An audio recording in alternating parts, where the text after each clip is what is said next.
The United Nations General Assembly is the largest gathering of world leaders. Every year around September, presidents and heads of states from different countries congregate here to find solutions to some of the pressing challenges that the world is faced with. President Hakainde Hichilema has addressed the 77th session of the Assembly.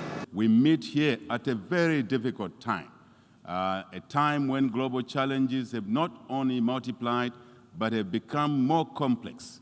Such challenges include the COVID-19 pandemic, the climate change, the war in Ukraine, and the associated effects of the supply chain disruptions, food insecurity around the world, the high commodity and energy prices, as well as the overall high cost of living, which have cast a dark shadow on the attainment of the SDGs.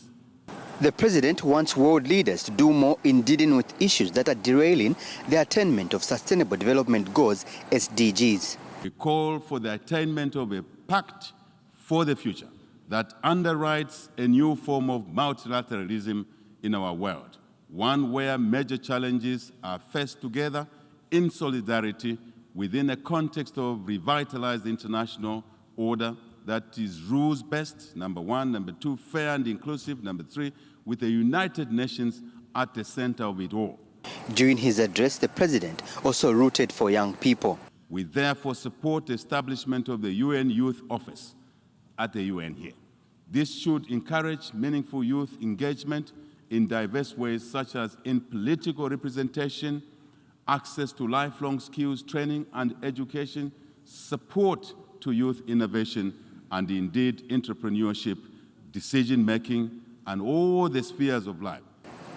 President Hichilema informed the Assembly that Zambia is on a path of economic growth and will be restructuring its debt. We have reached, in principle, agreement with our creditors under the common framework to restructure the national debt which we inherited, and have effectively concluded, an IMF deal based on our more important homegrown economic transformation plan.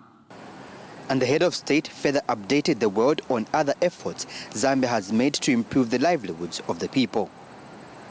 In terms of socio-economic benefits, our commitment to providing equal opportunities, especially for the young people, has been demonstrated by the introduction of free primary and secondary education, as we believe that education is the best equalizer.